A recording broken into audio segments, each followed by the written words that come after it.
नमस्कार, इन खबर में आपका स्वागत है। यूं तो देश में 2 राज्यों में चुनाव हो रहा है। हिमाचल में चुनाव संपन्न हो चुका है और गुजरात इस समय सबसे ज़्यादा हॉट बना हुआ है, क्योंकि वहां पे 27 सालों से बीजेपी है। आम आदमी पार्टी वो कांग्रेस बीजेपी से सत्ता छीनना चाहती है और बीजेपी सत्ता में रहने के लिए वो हर जुगत कर रही है जो कोई भी सत्ताधारी दल करता है। लेकिन बात करें यदि उत्तर प्रदेश की, तो यहाँ पे 3 सीटों पर चुनाव हो रहे हैं। इन 3 सीटों में मैनपुरी लोकसभा सीट जो मुलायम सिंह यादव के निधन की वजह से खाली हुई है, जहां से उनकी बड़ी बहू और समाजवादी पार्टी के प्रमुख अखिलेश यादव की पत्नी डिंपल यादव चुनाव लड़ रही हैं। दूसरी तरफ से उतरे हैं वहां पे मुलायम सिंह यादव के ही शिष्य रघुराज सिंह साक्य। इसके बाद नंबर आता है खतौली सीट का, जहां से कि चुनाव लड़ रहे हैं राजकुमारी सैनी और उधर से विपक्ष ने लोक दल ने उतारा है बाहुबली मदन भैया को। और तीसरी सीट है जो आजम खान के नाम से जानी जाती है, रामपुर विधानसभा सीट। जी हाँ, आजम खान की सदस्यता चली गई हेट स्पीच के मामले में और अब ये सीट खाली हुई तो बीजेपी ने उतारा आजम खान को इस अंजाम तक पहुंचाने वाले आकाश सक्सेना को, और उधर से इन्होंने उतारा आसिम रजा को। तो अब वहाँ पे स्थिति क्या हुई है कि एक एक करके समाजवादी पार्टी का दामन नेता छोड़ते जा रहे हैं। सबसे पहले फसाहत अली खान सानू जो मीडिया प्रभारी हुआ करते थे आजम खान के, उन्होंने दामन छोड़ा। अखिलेश से नाराज है, समाजवादी पार्टी से नाराज हैं। स्वाभाविक है कि आजम खान से भी कुछ न कुछ दिक्कत होगी। इसके अलावा मोइन हसन खान पठान जो लोहिया वाहिनी के जिलाध्यक्ष रहे हैं। इसके अलावा आसिम एजाज, और ये 3 नेता ही नहीं बल्कि इनके साथ और भी कई नेता छोड़ करके गए हैं, और उसमें से कई तो बड़े नेता हैं जो चुनाव भी लड़ चुके हैं। वजह यह है कि उन्हें अब साफ साफ दिख रहा है कि आजम खान के साथ रहने का मतलब अपने लिए मुसीबत मोलना। उनके ऊपर भी मुकदमे लादे गए हैं कुछ के ऊपर, तो हर कोई रिलीफ चाह रहा है।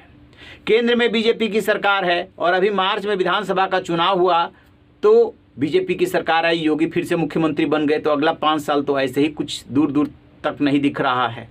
संघर्ष का रास्ता बड़ा कठिन होता है। इस बीच जिस तरीके से आजम खान को घेरा गया और एक के बाद एक इनके ऊपर मुकदमे हुए, लगभग 100 मुकदमे, और एक मुकदमे में सजा हो गई, तो आजम खान के बुरे दिन शुरू हो गए हैं। तो इसके पहले जब लोकसभा सीट खाली हुई थी तो उस पर भी चुनाव हुआ था, तो वहाँ से आजम खान के कभी नज़दीकी रहे, वो बीजेपी में चले गए थे, तो उनकी जीत हो गई। तो इस तरीके से लोकसभा सीट निकल गई हाथ से। अब विधानसभा का चुनाव हो रहा है। विधानसभा में क्या है कि नावेद मियाँ जो नवाब के नाम से जाने जाते हैं, वो कांग्रेस उम्मीदवार थे पिछले विधानसभा चुनाव में, लेकिन इस चुनाव में कांग्रेस और बसपा ने अपना उम्मीदवार नहीं उतारा है, लिहाजा नावेद मियाँ ने अपना समर्थन आकाश सक्सेना को दे दिया है। अब सोचिए, कहाँ तो वो कांग्रेस नेता और कहाँ बीजेपी के कैंडिडेट को समर्थन दे रहे हैं। आजम खान से अदावत है, क्योंकि आजम खान के उभार ने जो नूर महल है उसके प्रभाव को कम कर दिया। नावेद मियाँ धीरे धीरे कमज़ोर होते चले गए, उनके बेटे भी चुनाव लड़ते हैं। तो अब इधर आकाश सक्सेना का जैसे ही समर्थन किया, वैसे ही सोमवार यानी कल की रात जो है मोइन हसन पठान और आसिम एजाज पहुंच गए नावेद मियाँ से मिलने के लिए। वो कह रहे हैं कि अभी देखिए कि आगे आगे होता है क्या, आजम खान के साथ कोई नहीं बचेगा। उनके पाप का घड़ा भर चुका है, उन्होंने जितनी ज्यादतियाँ की है अब एक एक करके उसकी सज़ा मिलेगी और भगदड़ मचेगी। अभी तो शुरुआत भर है। कहने का मतलब ये कि रामपुर का चाहे लोकसभा चुनाव हुआ हो या विधानसभा का चुनाव है, अखिलेश यादव सब कुछ छोड़ देते हैं आजम खान पे, क्योंकि जैसे ही अखिलेश यादव हस्तक्षेप करेंगे आजम खान की नाराजगी शुरू हो जाएगी। आजम खान की वजह से माना जाता है कि समाजवादी पार्टी का में जो मुस्लिम वोट बैंक जुड़ा है उसमें आजम खान का बहुत बड़ा कंट्रीब्यूशन है। लेकिन आजम खान जब जेल में रहे तब और जब जेल से बाहर आए तब अखिलेश यादव उनके मामले में ज़्यादा हस्तक्षेप नहीं करते हैं। रामपुर की सियासत में नवाब परिवार और आजम खान के रिश्ते 36 के हैं। रामपुर में नवाब खानदान की सियासत के लिए कभी आजम खान ग्रहण बने थे तो आज नवाब परिवार वही हिसाब चुकता कर रहा है। पूर्व मंत्री नवाब काजिम अली खान उर्फ नावेद मियाँ और गन्ना विकास परिषद के पूर्व अध्यक्ष बाबर अली खान ने रामपुर उपचुनाव में बीजेपी को समर्थन देने का ऐलान किया है। नवाब काजिम अली और बाबर अली खान कांग्रेस पार्टी में हैं, लेकिन आजम खान से राजनीतिक अदावत के चलते रामपुर सीट पर बीजेपी के साथ खड़े हैं। ये दोनों ही नेता हाल में हुए लोकसभा उपचुनाव में भी बीजेपी के साथ थे और बीजेपी की जीत हुई थी। रामपुर लोकसभा उपचुनाव में बीजेपी ने जीत दर्ज की थी। अब फिर से दोनों ही नेताओं ने बीजेपी को समर्थन देकर के सपा में खलबली मचा दी है। सपा के जिलाध्यक्ष वीरेंद्र गोयल ने इसकी शिकायत कांग्रेस के राष्ट्रीय अध्यक्ष से की है। आजम खान के मीडिया प्रभारी फसाहत अली खान उर्फ सानू पहले ही बीजेपी का दामन थाम चुके हैं। बीजेपी के प्रदेश अध्यक्ष भूपेंद्र सिंह चौधरी ने उन्हें सदस्यता दिलाई।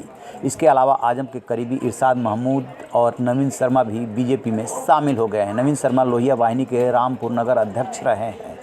इसके अलावा सपा के कई नेता सार्वजनिक रूप से बगावत का झंडा उठाए हुए हैं।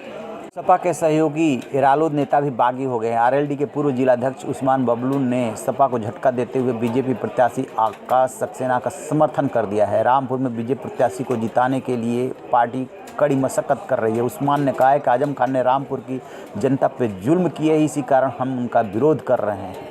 बौखलाई सपा के जिलाध्यक्ष वीरेंद्र गोयल ने कांग्रेस के राष्ट्रीय अध्यक्ष मल्लिकार्जुन खड़गे को पत्र लिख करके कहा है कि कांग्रेस के जिलाध्यक्ष एवं शहर अध्यक्ष के अलावा अन्य कांग्रेस नेता खासकर से कांग्रेस के संचालन केंद्र नूरमहल द्वारा खुलकर बीजेपी का साथ दिया जा रहा है। रामपुर में कांग्रेस के वजूद को खत्म करने के लिए नावेद मियाँ और मुर्ती उर रहमान खान बबलू द्वारा षड्यंत्र रचा जा रहा है। तो इस तरीके से 5 दिसंबर को चुनाव होना है, 8 दिसंबर को रिजल्ट आना है, उससे पहले ही भगदड़ मच रही है। अब इस भगदड़ का कितना असर होगा, नावेद मियाँ का जो समर्थन मिल रहा है बीजेपी कैंडिडेट को, उसका कितना असर होगा, ये सब कुछ देखने वाली बात होगी। लेकिन शुरुआती लक्षण तो ठीक नहीं लग रहे हैं। ये सब सपा के खिलाफ जा रहा है। यूँ भी रामपुर जीतने के लिए बीजेपी कुछ भी करेगी। रहिए ना बेखबर, देखते रहिए इन खबर। Thank you. इन खबर चैनल को सब्सक्राइब करें।